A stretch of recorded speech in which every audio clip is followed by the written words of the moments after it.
njeriu me trupin e tij të vdekshëm nuk mund ta trashëgojë mbretërinë e Perëndisë.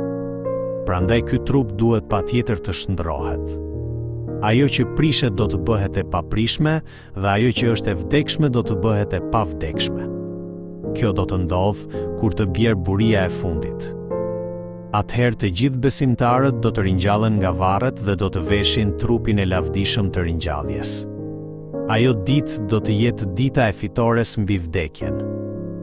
Pushteti i vdekjes, që është paga e mëkatit, do të shkatërrohet dhe jeta e përjetshme, e premtuar përmes hirit të shpengimit të Krishtit, do të fillojë në plotësinë e saj.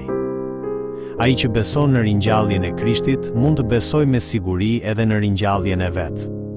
Prandaj, për besimtarin që beson në ringjalljen e Krishtit, mëkati dhe vdekja nuk mbretërojnë më.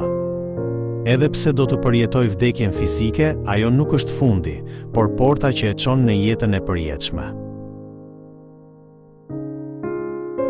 Ringjallja e ardhshme e besimtarëve është një ngjarje që arsyeja dhe logjika njerëzore nuk mund ta kuptojnë plotësisht. Ajo nuk mund të provohet në mënyrë të plotë me asnjë shpjegim, është objekt besimi. Megjithatë, për shkak se ringjallja e Krishtit ndodhi si një fakt historik, edhe ringjallja jon do të ndodhë me siguri. Prandaj besimtari duhet të jetë i patundur, i palkundur dhe gjithmonë i zellshëm në veprën e Zotit. Nëse nuk besojmë në ringjalljen, është e vështirë ta jetojmë drejt jetën tonë të tanishme, por ai që beson dhe shpreson në ringjalljen i përkushtohet edhe më shumë veprës së Zotit.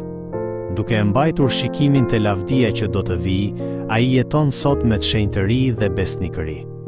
Kështu, ai që jeton me besimin e patundur në ringjalljen do të përjetojë më në fund fitoren përfundimtare.